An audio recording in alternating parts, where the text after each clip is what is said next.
Hello everyone and welcome to the latest episode of Sean's Movie Crusades. My name is Sean Wasserkrug and I'm here to review the latest movies that are out in theaters as well as any as you guys recommend, whether they be recent films or old school movies. Today is a special episode as we are now doing the most disappointing movies of 2018.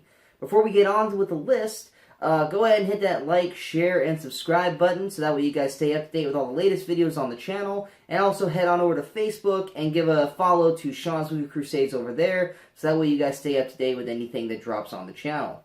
Now today is kind of a disappointing episode that follows the name of the title. Basically what this is I just previously had done a film called The Worst Movies of 2018. And I said in that video that those movies are just straight up bad. These ones aren't bad, they're just disappointing. Which I know sounds so much like... that was always the worst thing you ever heard from a parent is, I'm not mad, I'm just disappointed. And that's what makes these ones hurt that much worse. Whereas like those movies that were in the worst videos, they're just bad movies. There's not real many good redeeming qualities of them. With these ones, what I mean by disappointing is that there are movies that I personally and probably tons of other people were really, really excited to see. They were movies that you just could not wait for them to come out. You got excited more and more as the days drew near, and then you went into the movie and you watched it, and it just disappointed you. It didn't reach the expectations you had for the film, whether because of the movie was bad or it just did not hit that area of your excitement level, which ultimately led to it being a disappointed movie. So this list, we have 7 movies total. We have the top 5, and then we have some two honorable mentions. Spoiler alert right off the bat. These movies have been out for a while. The latest one being about a month old. So these movies have been out for a good amount of time, so I'm going to go ahead and do that spoiler tag. I will be talking about things in the actual film, so be on the lookout for the spoiler warnings, so that way you guys aren't upset when you hear me go off on tangents about these films. But first, we'll go with the first honorable mention of the most disappointing film of the year. Now, this particular movie, I actually quite enjoyed, but because, even though I enjoyed it, it still wasn't good enough, in my opinion, and that was Star Wars Story Solo. I quite enjoyed it. I thought Alden Ehrenreich, like I said, I'm horrible with names, I probably butchered that. I thought he did a very good job with Han Solo. I thought he did the best he could trying to be Harrison Ford, and there were certain times in the film where he did certain things, and I'm like, that's a Harrison Ford move. So I thought he did quite a good job. The cast was not the problem in this movie. Woody Harrelson was great as Beckett. Emilia Clarke was good as Kira. Donald Glover was fantastic as Lando Calrissian. And that's the thing with this movie, is that the title character shouldn't be the least interesting person in the movie, because Lando was the highlight of the film. You wanted Donald Glover's Lando to be on screen the entire time. After that, Kira, there was so much mystery and stuff going on with that character, and because we know Han Solo, we wanted to know more about Kira because she's never brought up in any of the old films. So that character was super intriguing. And of course, obviously, Woody Harrelson's Beckett was incredibly intriguing. Because once again, another character that we had never met before, was never brought up in the Star Wars films. I personally have never read the novels. They might have popped up on there. But those were the 3 most interesting characters of the film. And then there was, Han Solo. And you knew you were in trouble with this movie right away when you found out that Han Solo's name wasn't Han Solo, and that it was given to him. And the way they gave him his name, oh my god. I was literally sitting in the theater and I'm watching it, and I'm like, you better not fucking do it. Don't you fucking dare do it. And then I was like, and they did. What the fuck. Sorry for the profanity. This is going to be one show where I'm going to cuss a lot. So be on the lookout for that. If there's any kids watching, I will drop some cuss words in this. I apologize ahead of time. But these movies, like I said, they disappointed me. And they make me bust out in anger. So I apologize. You might actually enjoy this quite a bit. So be on the lookout. But yeah, when they did that, oh, I just wanted to go, fuck you. The frickin' Empire front desk guy is the guy that gave Han Solo his name because he was Solo. Screw you. It's like, seriously, screw you for even coming up with that. You could have done 1,000 other things in this movie to give him that name, and it would have been better than the one you chose to do. The problems with the movie itself is that it never reached the level to make us fall in love with the Solo character that we fell in love with in the original trilogy. Obviously, this movie was planned to have 3 films, but because of the backlash that this first film had, they basically announced that they aren't going to make any more Star Wars separate stories, at least for the time being. So we aren't going to get those separate stories. And so the Han Solo that we leave with at the end of this movie is not the Han Solo that we have in A New Hope. So there's all this chunk of story that is missing, which was supposed to have been given to us in this film. Now, I get it, he probably would have gotten to that point in the 2 other films, but because we didn't get those 2 other films, this movie just feels incomplete. Like, the whole point of A New Hope is that he's a smuggler who does not want to be the hero, and he tries to go out of his way to not be the hero. But in this movie, that's all he is. He always wants to do the right thing. Yeah, he does some scummy things along the way, but it's in the process of trying to be the hero. So the whole point of this movie was to get us to the point where he was A New Hope. It failed miserably. I mean, the movie ends with him literally going to go start to work for Jabba, which is supposed to be the job that gets him in hot water in A New Hope in the first place. And at that point, he's still a good guy. He's not a scoundrel like he was in the film. And even in this movie, there's literally a line from Kira going, "I know who you really are." And it was, and like in the trailer, you thought it was going to be, like, oh, he's pretending to be somebody. But it's that he's a good man. And that he does the right thing. And it's like, that is Han Solo, but that's not the Han Solo we're supposed to have seen yet. The introduction of Chewbacca was great. There was a very awkward shower scene that was 100% not needed in this movie, and definitely not something that I needed in my brain, of Han Solo and Chewbacca showering together. The only thing that I really have negative with Chewbacca was that there was the one scene where they're in the mines, and he sees all the other Wookiees, and it just felt weird. That whole scene just didn't click properly.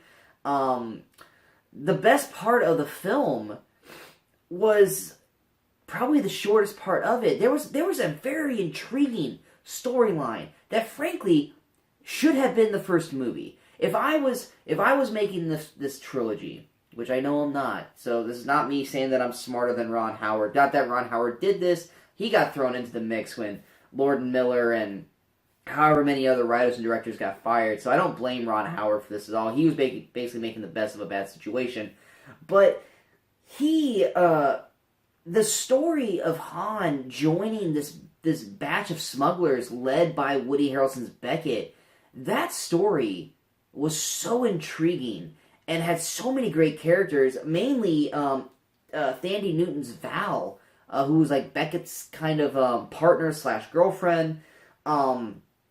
There were some other characters in there as well. I think I'm not remembering their names on top of the head, but you had the little alien guy. That campfire scene that they have in the movie, where Han gets his gun and all this kind of stuff. That whole gang, that should have been the first movie, and Han joining them and kind of becoming a smuggler, and you see the change of his character from where we saw him at the beginning of the film to that point. could lead him to the character that we ended up getting going into A New Hope. That was the movie we should have gotten. Instead, that particular sequence of film is only 15 minutes long. Yeah, we got a great train sequence, but then they killed off all those characters except for Woody Harrelson's Beckett character, and you just right away when you're watching the movie, you're like, that was a missed opportunity, because there was so much level of layers of storyline that they could have gone with that character, that could have grown the Han Solo character as a whole.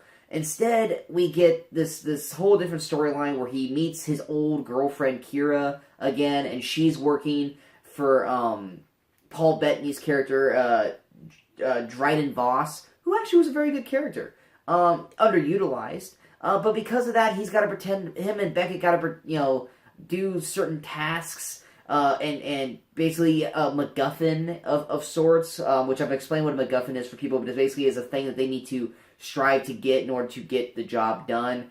They basically go on a job for Dryden Voss's character, and then in the process of that, they need a ship, and that's how they meet Lando and his robot, L337, who's played by Phoebe Waller-Bridge. Now, I'm a big fan of Phoebe Waller-Bridge from her TV show Fleabag, but I'm sorry, L337 is the worst droid in Star Wars movie history.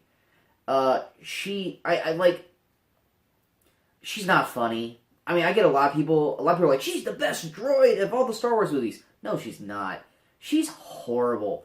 I get what they were doing with the character, or the droid's character. It wasn't funny. Her character was annoying, and when her robot finally dies, I was happy, but then I was also immediately sad because Donald Glover's emotional range of that scene was brilliant. So, to get me to hate a character and then see their demise and then feel sad about that demise was great. But then they take the memory of L337 and they input it into the Millennium Falcon.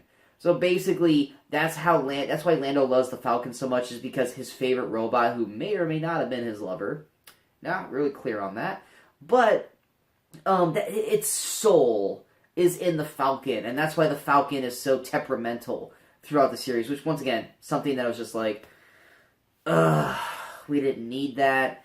Then you have the infamous Kessel Run that Han talks about endlessly all the way to his final days in the franchise, and you watch it, and it's like, this isn't even anything that big of a deal. The only reason you know it's a big deal is because at one point when they're trying to escape, Lando says, no one's been able to do the Kessel Run in this kind of time, and then Han does it, but Han cheats. Which is totally, works with the Han Solo character. He cheats, and that's how he does it. And it's not like there's a group of people watching him do this. He does it, and he rounds down the time to make it seem faster, and then he immediately starts bragging about it to people, and you can literally tell that people are like, okay, cool story, bro. No idea what the fuck that is, but good on you. Which really just kind of hurt the legacy of Han Solo in a point in my eyes, because that was something that he was so proud of, and it's such a huge deal to his character, and it means absolutely nothing to the character in general. It's just something that he's proud about, but it does not matter to anybody in the universe except for him. So to find out that meant nothing was a horrible thing to do in terms of the film and the legacy of the Han Solo character.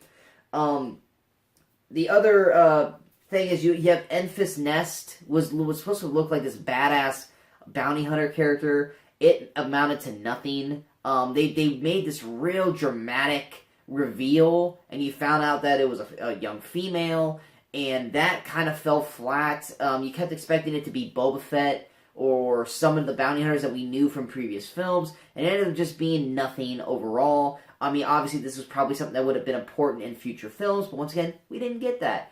Then we got the Kira twist at the end of the movie with Darth Maul reappearing, which for most people who had not watched Clone Wars, the Star Wars TV show, which is phenomenal and you should watch it, a lot of people last time I saw Darth Maul, he was being cut in half and dropped down a pit in episode 1. So a lot of people didn't know he was alive. And here he is alive again. So a lot of people were confused by that. I mean, for people like me who actually watch the TV series, we know he's alive and well. But to find out that Kira or Dryden Voss was working for Darth Maul the entire time, and Kira basically turns her back on Solo at the end of the movie to be with Darth Maul and work for him and kind of take over for Dryden Voss's job. It was just like, what the hell's going on? Because once again, this was supposed to be a trilogy. We're not going to get those movies. So that end literally makes zero sense now in terms of the Star Wars story in general. Because even in Star Wars Rebels, which takes place right before A New Hope, we see Darth Maul's character in that movie. There is no mention of the Kira character at all. So either she's dead at this point, or she's not with Darth Maul at that point of the film. And so it's one of those things that just does not make sense to have had him pop up in the film. Other than to just have this cool Star Wars Easter egg. Plus, if they had done... The general worry I had, and this is when they were going to make this a trilogy, was Darth Maul should never, ever interact or be in the same room with Han Solo, because if you remember in New Hope, he doesn't believe in the Force. He believes it's some hokey magic, or hokey, myth. So if he would have saw Darth Maul, he would have 100% believed in the Force, because, I mean, he's a Sith Lord. I mean, he's not a Sith anymore at that point, but it's one of those things where it's like, you would completely contradict your Han Solo character in A New Hope if he had ever interacted with Darth Maul. So in a sense of the trilogy being canceled, that's a positive, I guess. But yeah, overall, Solo, I enjoyed the film for the most part, but as a Star Wars movie, it was greatly disappointed. Go to the next one. I went way too long on that. I gotta be faster with these. And I know I'm not, so this is probably gonna be another long video. I apologize, but these movies, they frustrate me, and I didn't have reviews for these films except for one of them. So this is me trying to airing out my grievances for these movies, so I apologize. The next one is another honorable mention. A lot of people actually love this movie. I personally do not. I was super excited for it with trailers. But ultimately the movie is very badly done. But a lot of people really like the movie. It broke some box office records. And that is Venom. It's not good. It really isn't. There is redeeming qualities of the film, but overall it is not very well done. Tom Hardy, you can tell he's having a lot of fun in the film, and he's trying his best, but he has zero chemistry with Michelle Williams' character. Michelle Williams is basically collecting a paycheck in this movie. Riz Ahmed, as Carlton Drake, he's got zero emotion in this film, and I know he's a good actor, but he is literally playing the film at this level the entire time. I'm trying to speed through these so I can get through this a little bit quicker, so I'm kind of going faster with these. But yeah, Riz Ahmed is horrible in this film. He has zero emotional arc throughout the entire film. Jenny Slate is utterly wasted in the movie and is really given nothing to do, and then they dispatch her rather quickly. Who else we got in here? The movie's just bad. It's really bad. It's a bad joke. I mean, there's some cool scenes in the film, but the first hour of the movie is a chore to get through. Tom Hardy's character is a moron, but once he meets Venom and him and Venom are one, the movie does actually get more enjoyable and it does get better. The female Venom part was horrible. The final battle sequence, which is a bunch of goo mashing together. There's also the way it ends also makes no sense. They literally treat Tom Hardy and Venom as almost like they're lovers. There's literally a part at the end of the movie where Michelle Williams goes, "I'm sorry about Venom," almost talking like he had lost a girlfriend. And it is kind of creepy. You almost think that Venom loves Tom Hardy, but literally 5 minutes earlier he threatened to kill Tom Hardy or kill Eddie Brock because he wasn't basically falling in line and listening to Venom. And then 5 minutes later, he's like, "You're a loser like me, so now I love you." And it's just like, what? Wait, when the flip, the switch flipped in this. It's the film's all over the place. The action sequences are a mess when you bring in Riot at the end. When Venom fights the police officers, that was actually an awesome scene. Obviously you have the horrible ending. Nothing annoys me more, and this happened a lot this year, and it happens in another movie that's on this list, where the trailer literally shows the last scene in the movie. And this one, which is the turd in the wind, which is still, to this day, makes no sense, that line. That ends the film, so it ends it also on a very negative note. And then you had the nerve to have a horrible... actually, no. Before I get to that, you had the mid-credit scene, which leads us to the sequel, which we will get, which actually I'm excited for, because you give me the character that I wanted to see from the get-go, and that is Cletus Cassidy, who plays Carnage. That character, I've always wanted a Venom and Carnage movie, and it looks like I'll get that in the sequel. But god damn, that wig that they put on Woody Harrelson's head is utterly ridiculous. Who in the hell signed off on that? He looks like Ronald McDonald. And the hair is so poofy. The comic book version of Cletus, his hair's not even that fake or that bad looking. Like, we all know that Woody Harrelson's bald. And to put that wig is a joke on his head. Then... and you can tell that they can tell that this movie wasn't great. Because they had the nerve, at the very, very end credits, to attach a 5-minute teaser to one of the best movies of the year, Spider-Man Into the Spider-Verse, and try to pretend that Venom is a part of this universe to make it connect, so that way you enjoyed this movie as a whole. This movie, like I said, it's loved by a lot of people. It is a bad film. It has its qualities where it can be enjoyable for small moments, but the Eddie Brock character is a moron. He gets fired over the dumbest way. No, he should have been fired, but he literally is like trying to get fired. That's how stupid it is. And in the process, he ends his relationship, and he doesn't understand why. Dude, you're a moron. That's why. There's no redeeming qualities to the Eddie Brock character, so you're kind of being forced to like him just because it's Tom Hardy. Like I said, the movie's all over the place in terms of plot.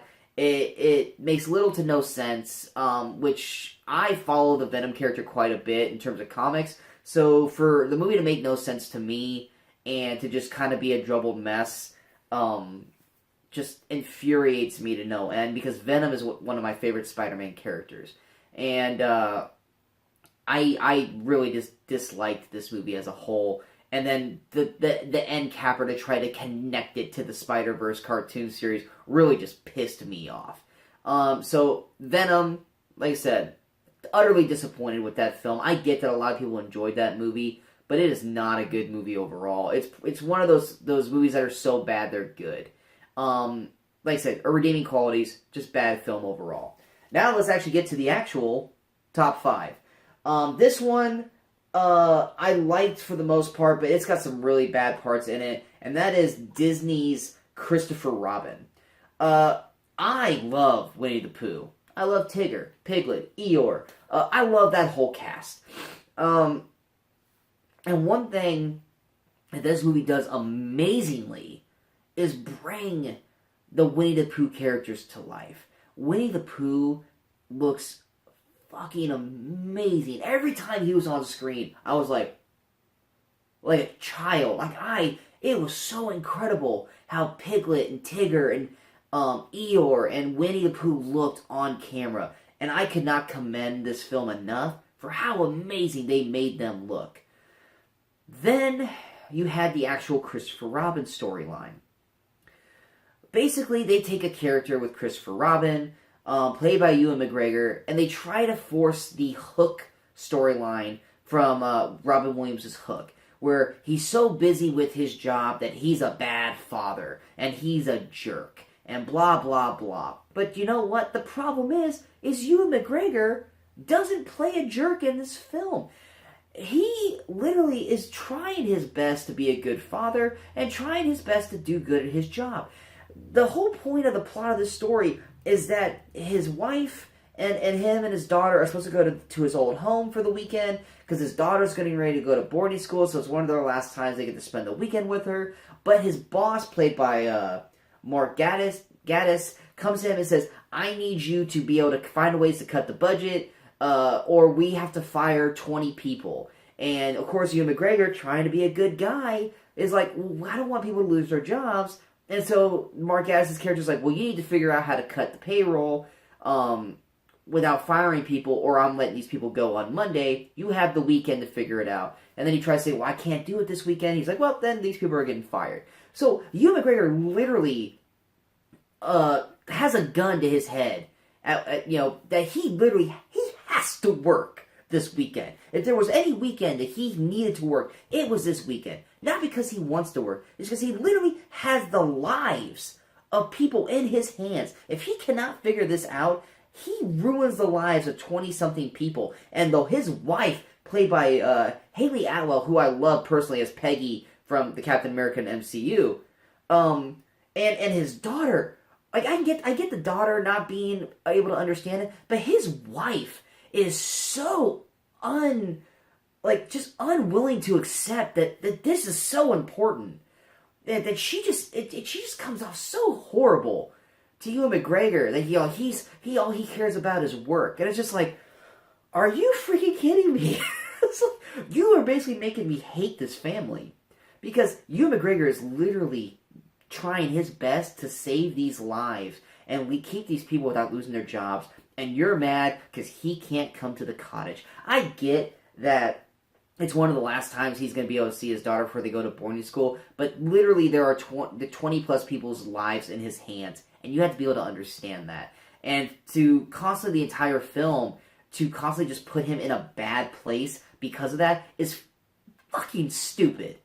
And because of that, they have to make him incredibly stressed out, which then, of course, leads to Winnie the Pooh showing up. And then, because of Ewan McGregor literally being stressed out because he needs to figure this out, it leads him to have to be rude to Winnie the Pooh. And then there's one particular scene where Winnie the Pooh, they get to Sherwood Forest, and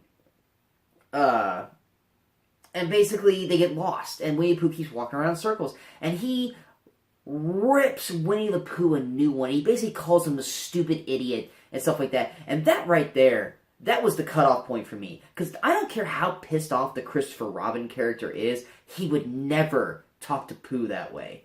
Ever. I don't care how old he is, he would never talk to Pooh in that manner. And that right there was the turnoff for me of that film overall. But, I mean, they forced Ewan McGregor to be a jerk in this movie, and his character is just not a jerk.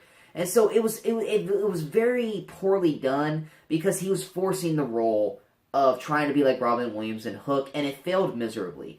When the actual film is following Winnie the Pooh and the rest of the actual characters, like Tigger and all that, the movie's fun. Winnie the Pooh's hilarious. There's one particular scene where him and Christopher Robin are in the train station, and he sees a guy behind the cage, and he goes, that man's in a cage. And it killed me. I love that scene so much.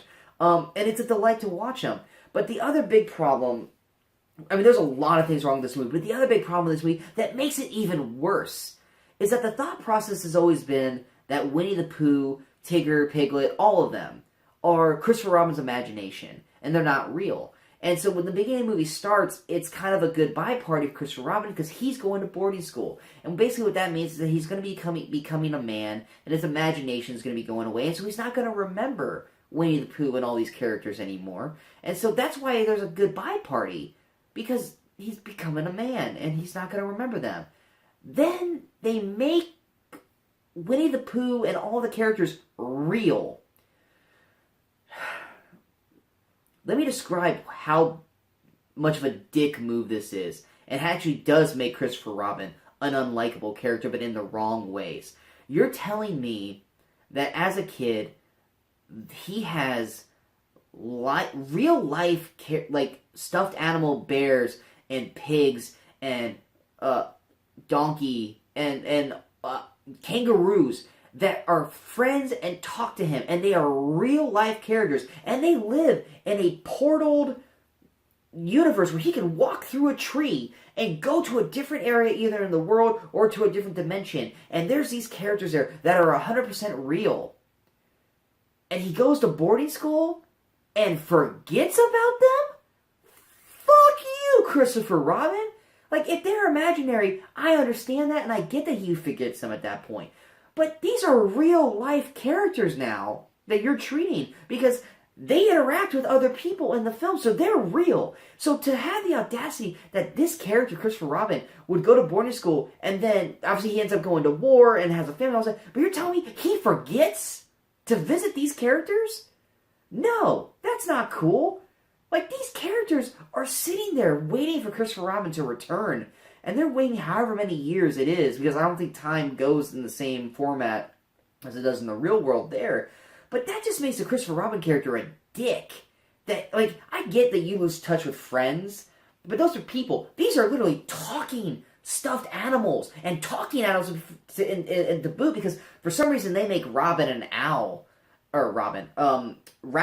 and owl, a real rabbit and owl in the movie instead of stuffed animals like the rest of the characters, so that was really off-putting. But these are talking animals and talking stuffed animals. I'm sorry, I don't care how old you get or what's going on in your life, you make a point to go back and visit those characters. They're your best friends and you forget about them? No, I don't buy that. Not to mention, he's working in a crappy suitcase company and he's miserable. You're telling me you have a portal to different areas of the world that you can pass through, and talking animals and talking stuffed animals, and you don't make that your job? He could have wrote books. He could have had people visit these lands and make these characters very important and make them celebrities to a point and make tons of money off them. I'm not saying that he should have profited off of them, but he could have created a story of books about his life with these characters, which is basically how this story came to be. It's a book.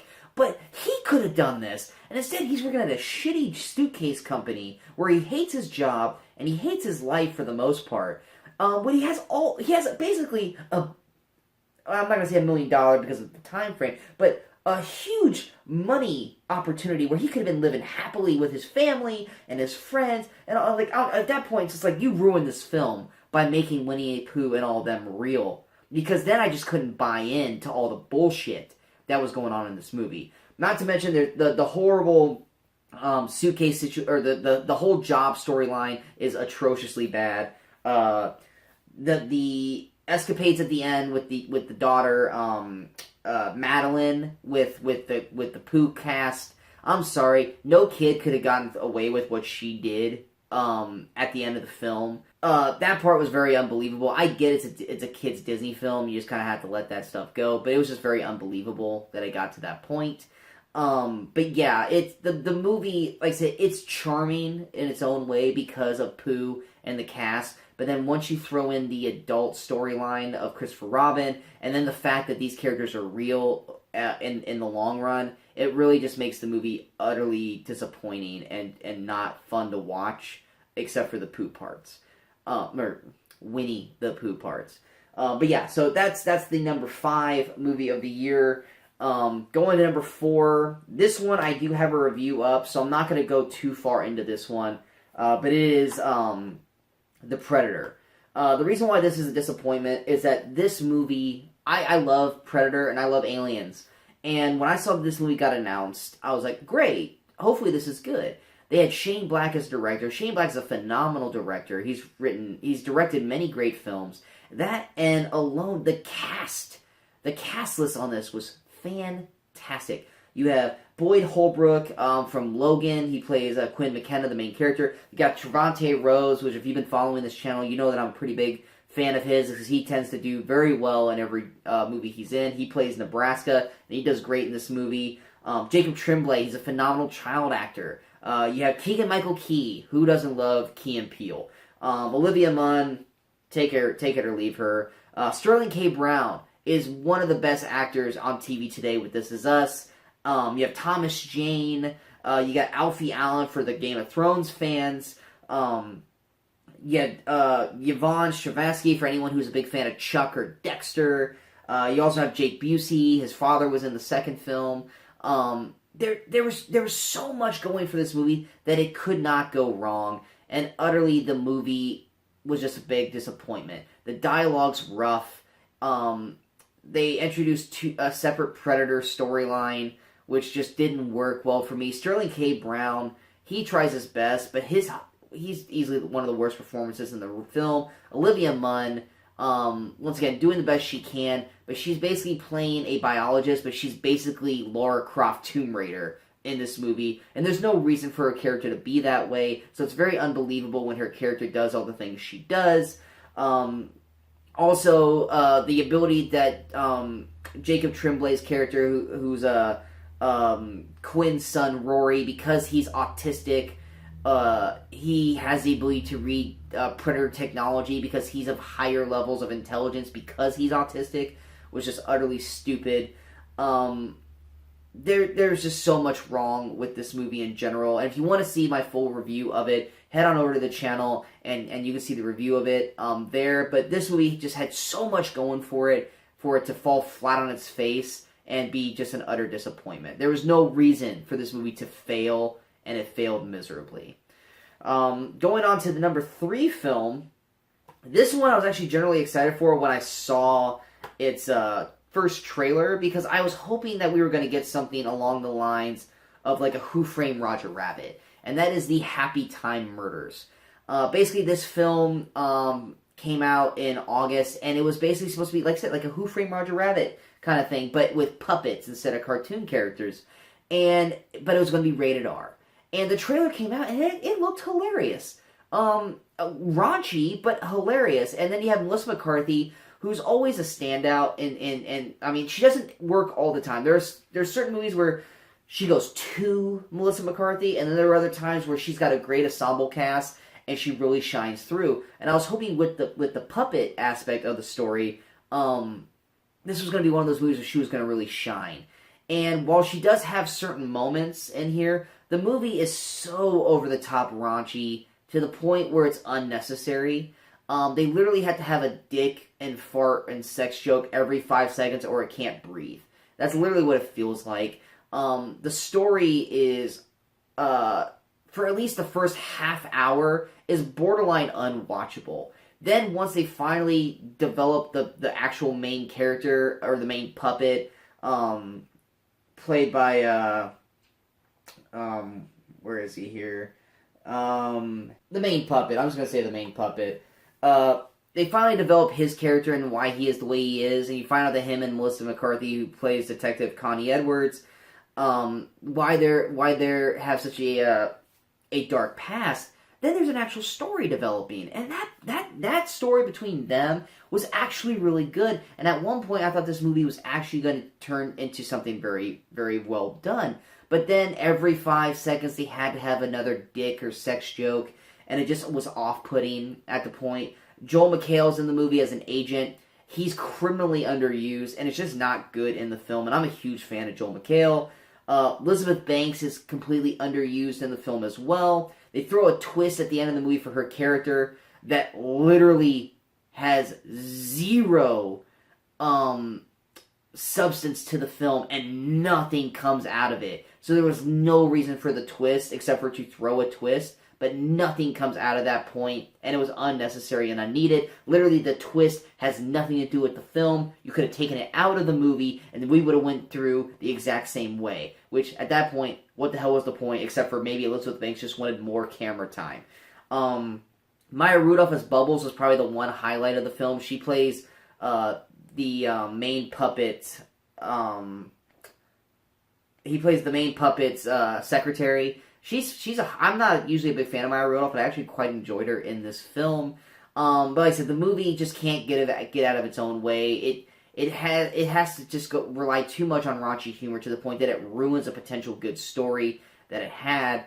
And it's one of the worst movies of the year. It was just outside of my worst movies of the year list. If I had added one more film, that would have been on the list. But it's just so poorly done.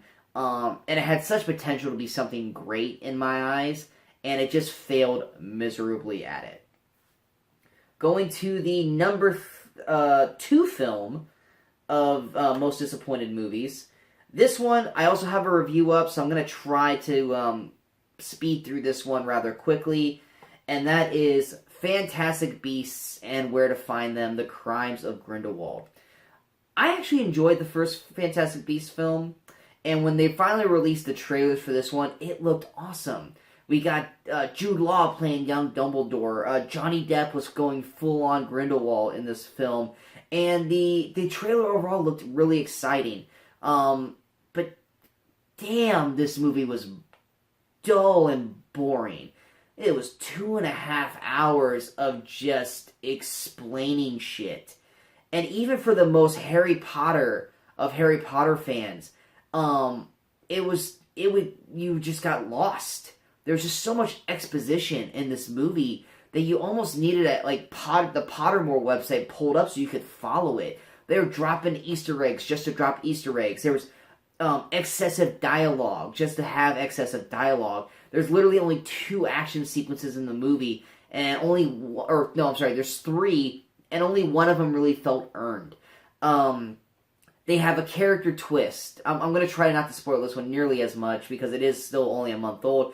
There's a character twist at the end that they wanted to have it mean a lot, but they didn't give that character enough screen time in the movie to actually build up the twist, so it failed miserably. Now, obviously, in the future films, it will probably be, make it a lot better, but you gave this character not enough screen time to actually give this twist a worthy chance, nor is this character even believed to do what they do in this film. I just don't buy it.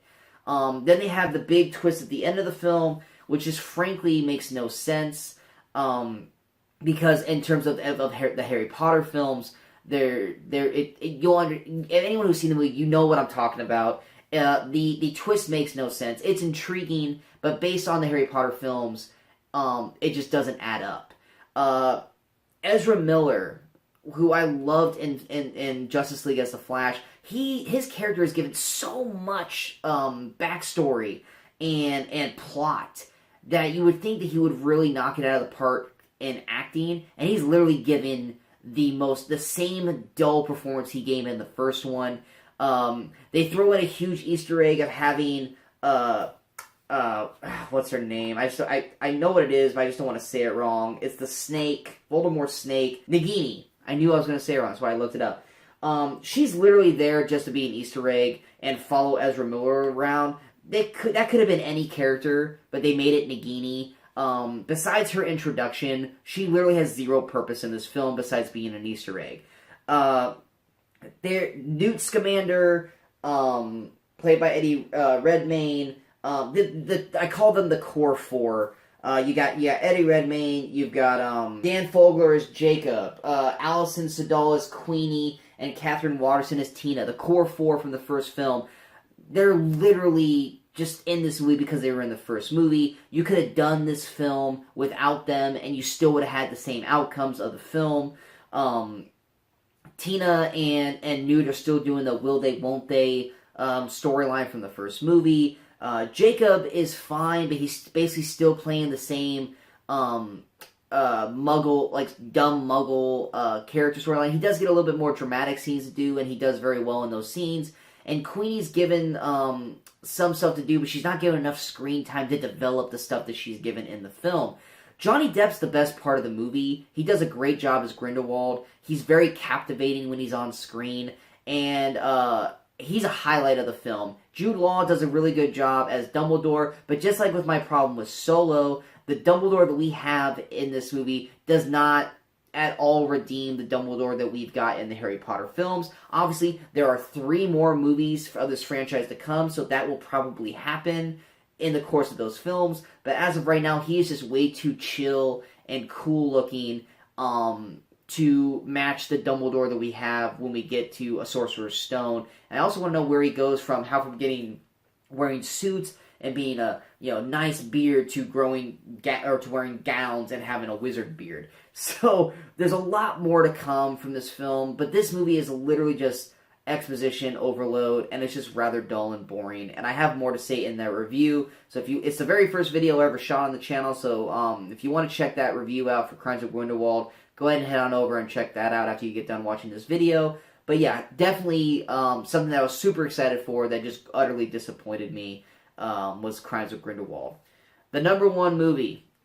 For anyone who actually knows me personally, knows that if I had to pick a favorite movie, which I hate when people ask me what my favorite movie is, because I feel that your favorite movie can change based on where you are in your life, how you're feeling, and what mood you're in. So I hate having one favorite movie of all movies. I feel like you should have hundreds of favorite movies. But if I had, gun to my head, if I had to have one favorite movie, it would probably be the original Jurassic Park. That movie is phenomenal. It's a masterpiece. It has everything you could ask for in a movie. It's got action, drama, horror, comedy, and it's got dinosaurs. It is literally the only movie to this day that I can watch, and as soon as the Brachiosaurus and the T-Rex show up on screen, I turn into a kid again. It is the one movie that I've seen the most times in theaters. Every time they re-release it in the theaters, I have to go see it. Every new format that they film it in, whether it be IMAX, 3D, Blu-ray, I have to have it, and I have to see it. It is probably easily my favorite movie of all time. So naturally, I'm a huge fan of the Jurassic franchise. Jurassic World came out, and I actually quite enjoyed it. I know a lot of people were kind of indifferent about it, but I actually really enjoyed the film overall. So when its sequel, Jurassic World Fallen Kingdom, came out, the first trailer was very intriguing. You know, the dinosaurs are still on the island, there's a volcano, and they need to go back to the island and basically save the dinosaurs before they basically get extinct for good. And that was the first trailer. And then the second trailer came out, and it looked like an entirely different movie.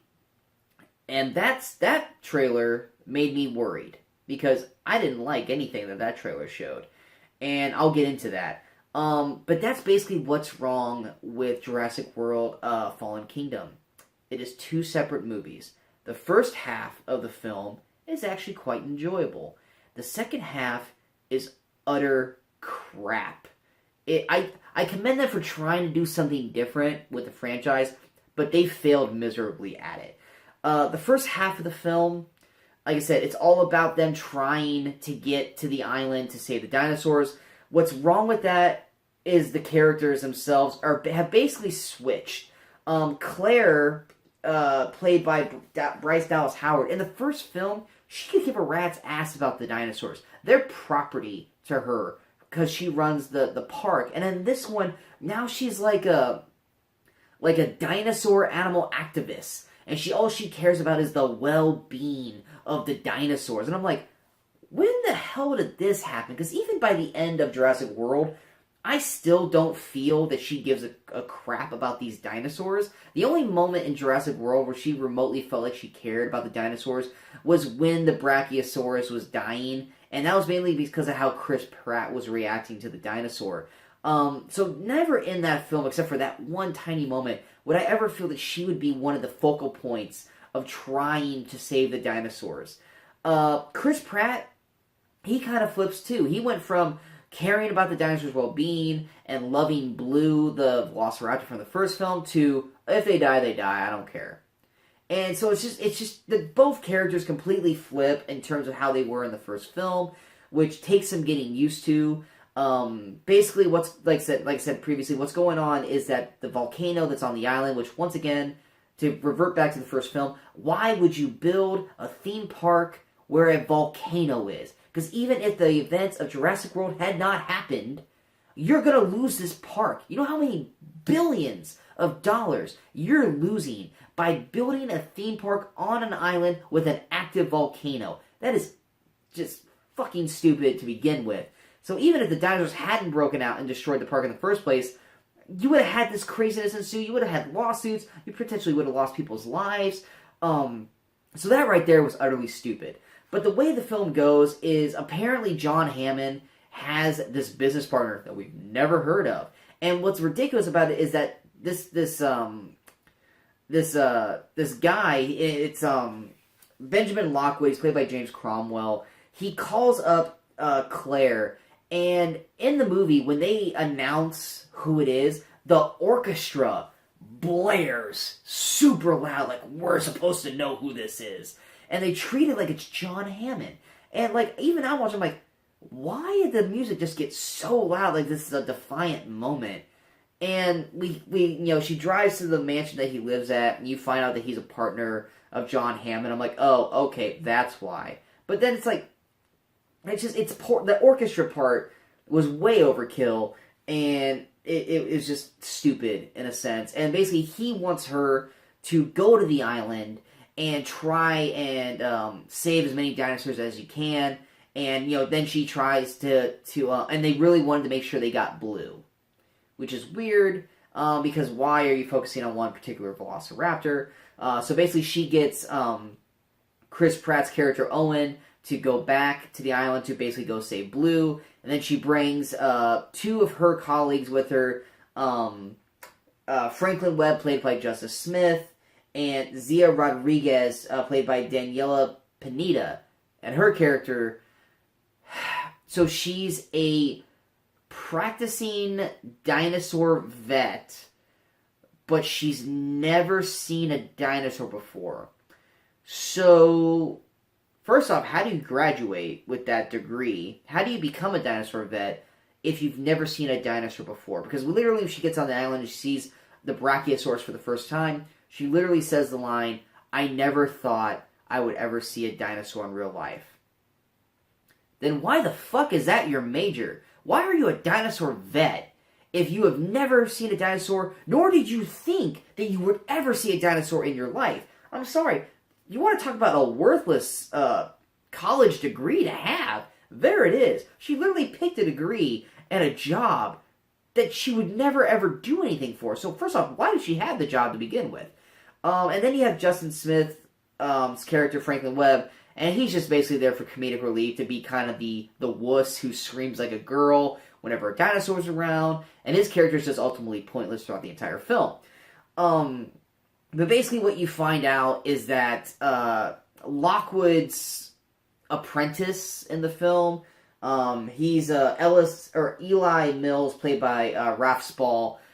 He's basically playing the good guy in disguise, but basically he wants the dinosaurs saved off the island, so that way he can sell them on the black market to the highest bidder. And he wants Blue specifically because B.D. Wong's Dr. Wu has returned, and they're basically trying to create a spin-off species of the Indominus Rex from the first film, and they're basically trying to create an Indominus Raptor, or an Indoraptor is what they call it, and they basically want to make it into a military weapon, just like they were trying to do in the first film with the Raptors. But they want Blue specifically because she was trained by Owen's character, and she's able to follow the rules or orders from humans. And because that is imprinted on her, therefore her DNA would allow that to work on other animals such as the Indoraptor. So they want Blue specifically for that reason. I don't think the logic really makes a whole lot of sense, but it's a Jurassic Park movie, so you kind of have to let that go by the wayside.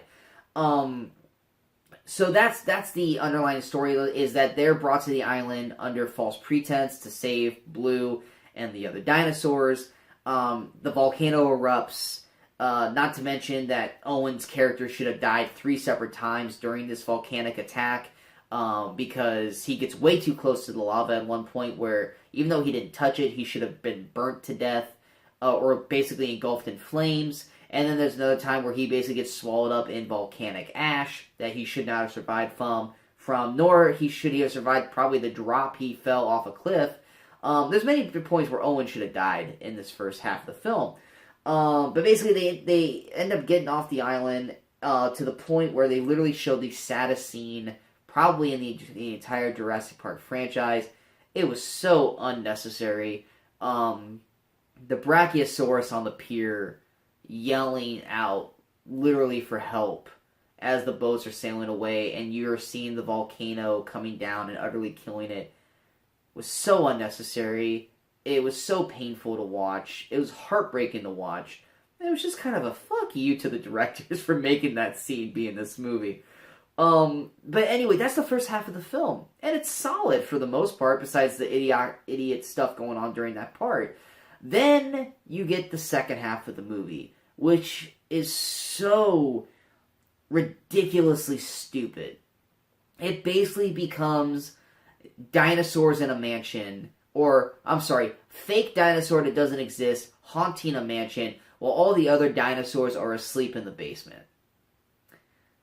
Yeah, that's basically the second half of the movie. I couldn't have broken that down any more clear. Basically, Lockwood is completely, because of his old age, is unknown about what Eli Mills is doing in his own fucking basement of his mansion. That he's bringing all these dinosaurs under his mansion, and all these fucking limos of, like, war criminals and stuff are showing up at his house, and Lockwood's just oblivious to the whole thing. All he cares about is saving the dinosaurs, and then he's got this granddaughter, played by Isabella Sermon. Her name's Maisie in the film. She actually stumbles upon Mills' evil plan, and Mills basically kind of locks her away, until she eventually basically breaks out and tells Lockwood, which then in turn, Mills kills Lockwood. And then in the same moment, has the maid come up and see that Lockwood is dead, and instead of calling the police to remove the body, he fires the maid immediately, basically saying, your job is no longer required, which looks super shady. And, like, if you're the maid, you'd be calling the cops immediately. Not to mention that she's wandering around the house. How does she go through this entire film not knowing what Mills is doing the entire time? So anyway, basically there's a bunch of weirdness going on with Macy's character. We're led to believe, for at least the first half of the film, that her mother, who is deceased, is the child Lex from the first film. Because literally every conversation she has with Lockwood, talking about her mother, he's literally describing Lex from the first film. But we later come to realize that she gets this photo album from Lockwood after he dies, and she opens it up, and her mother is Maisie grown up. And that's where shit goes off the rails, because you find out that Maisie is a fucking clone, and that Lockwood cloned his daughter, who died in a car wreck. And that's why him and John Hammond aren't partners anymore, because cloning dinosaurs is okay, but cloning humans is entirely unethical and wrong.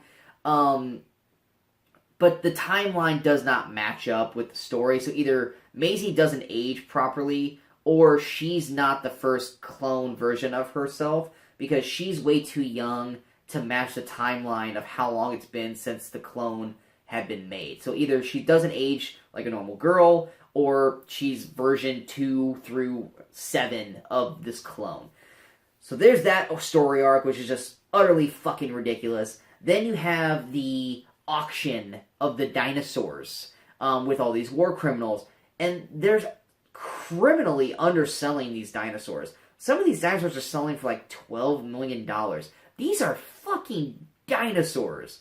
These should be selling for $2 billion minimum, or at least $1 billion, at maybe even $775 million, or sorry, $750 million. And they're selling them for like $12 million a pop. And I'm just like, are you stupid? Like, no one just, like, $12 million, I could buy I can get the lottery, and I could buy fucking 18 dinosaurs if we're going by this auction house. This is stupid.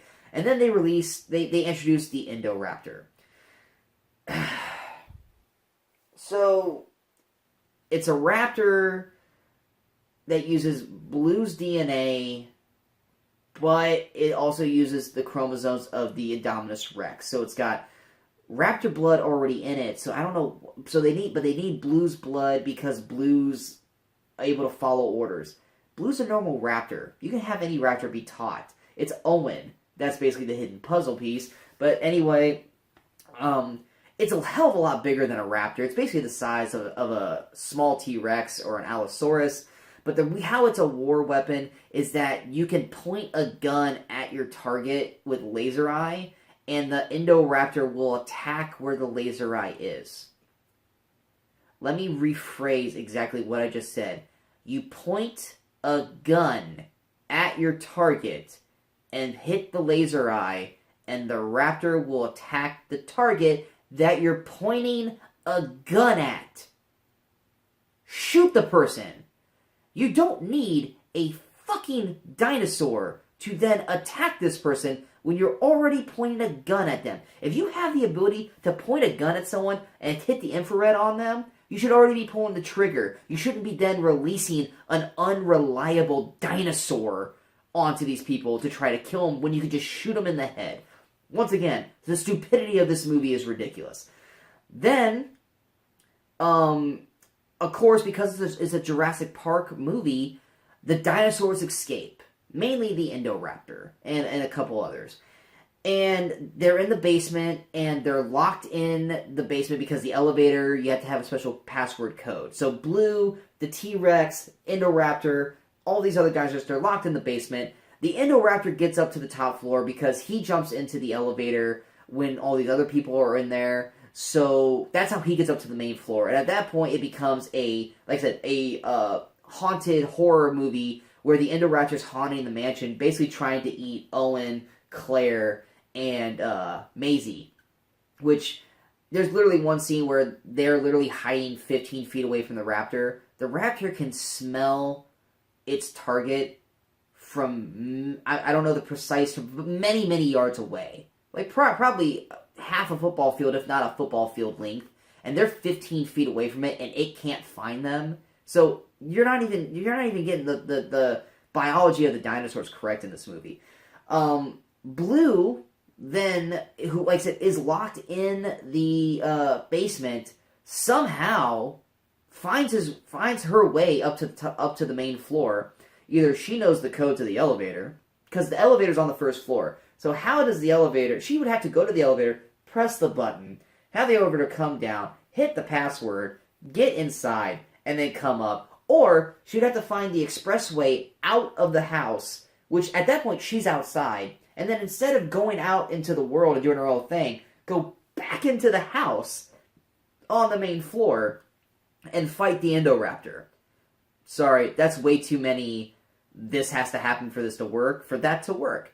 In the process of this whole battle, Claire gets injured, her leg gets cut pretty badly by the Indoraptor. She's also trapped under rubble. Owen has to go save Maisie, so he leaves Claire under all this rubble with a very bad leg injury. He goes up like 3 flights of stairs. He's about to go one-on-one with the Indoraptor. Blue shows up. Blue and the Indoraptor start fighting. They bust up outside, and they start fighting on a rooftop in the rain. At this point, maybe 5-10 minutes has happened since Owen had left Claire. Somehow, Claire gets free of being trapped, finds a gun, and makes it all the way up there with a badly injured leg, climbs out a window, gets up to the roof, and has a gun to shoot the Indoraptor. I'm sorry. Can't buy that either. Claire's not a badass. Claire's injured, and Claire's trapped. She's managed to escape, climb up all those flights of stairs, climb out of a window, then climb up to the rooftop with a bad leg, and also find a gun in the process. There's just so much bullshit going on in this movie that it's utterly ridiculous. And then you have the end of the film where basically the dinosaurs break out, and to top it all off, the whole trailer shows that Jeff Goldblum's Dr. Malcolm is in the movie. He's literally in a total of 3 minutes of this film. He's at the beginning, and then he's at the end, and you literally hired him just so that way he can say, "Welcome to Jurassic World," because the dinosaurs break out at the end of the movie. Even still, maybe 20 dinosaurs break out, and even of the 20 that break out... And, okay, hold up. Before I get to that. So, we're in the basement still with all the dinosaurs trapped, and poisonous monoxide gas is released into the basement, and all the dinosaurs are gonna die unless they let them out. Claire and Owen thinking smartly are like, you know, we wanted to save them, but we can't release them out into the world, so they're gonna die. And so they're standing there just waiting for them to die, and Maisie, the fucking clone, lets them free because they're like me. Shoot the girl in the head. He's like, okay, cool, you're a clone, like them, so you basically let them loose to go kill however many people. Just, ugh. This fucking movie. So like I said, the dinosaurs escape. There's like 20 of them that have escaped. Maybe 3 or 4 of them are actually carnivores. So really, a lot of them shouldn't cause that much of a nuisance, except for maybe property damage. Like, Blue escapes. She's over the horizon of a neighborhood that looks like they're in, like, Vegas. The T-Rex breaks into what looks like the San Diego Zoo. There's pterodactyls that are in Vegas. And then maybe there's like, then there's also like an Allosaurus. That's it in terms of they're still dinosaurs. You can shoot them down and kill them that way. So I don't understand how dinosaurs are going to take over the earth. Some of the war criminals do get away with some of the dinosaurs that they purchased. And that's where we're going to be leading into the third film. But this movie is just so bad that I just couldn't help but be furious with this movie. And that's why it is the #1 movie of my most disappointing movies of the year, because it's a Jurassic film. I love the Jurassic films, but this movie was just utter crap. It didn't end up in my worst because it still was a dinosaur movie, and for the most part, I enjoyed the first half. And even though I hated so much of the second half, I still enjoyed it mostly, but the movie's still utter and complete crap. So that rounds out the list for most disappointed movies of the year. I hope you guys enjoyed it. Like I said, you might agree or disagree with the list. Everyone's opinions are valid. These are just mine. You might agree or disagree with them, and if you do, feel free to leave them in the comments. I love a good debate on films. So, like I said, feel free to leave comments. Don't forget to like and share this video if you guys want. I know it's a rather long video. I apologize, but like I said, you get me talking, I just keep going. So I apologize for that. We still got some more videos coming out here. We still got the most surprising movies of the year and top films of the year. I'm sure they're probably going to be just as long as this because I just can't help myself. But yeah, I hope you guys enjoyed the video. Don't forget to hit subscribe so you guys are kept up to date with all the latest videos that pop up on the channel, as well as over on Sean's Movie Crusades on Facebook. Don't forget to follow on there as well, so that way you guys are in the know for anything that pops up on the channel. And until next time, until I see ya, good morning, good afternoon, and good night, Movie Crusaders.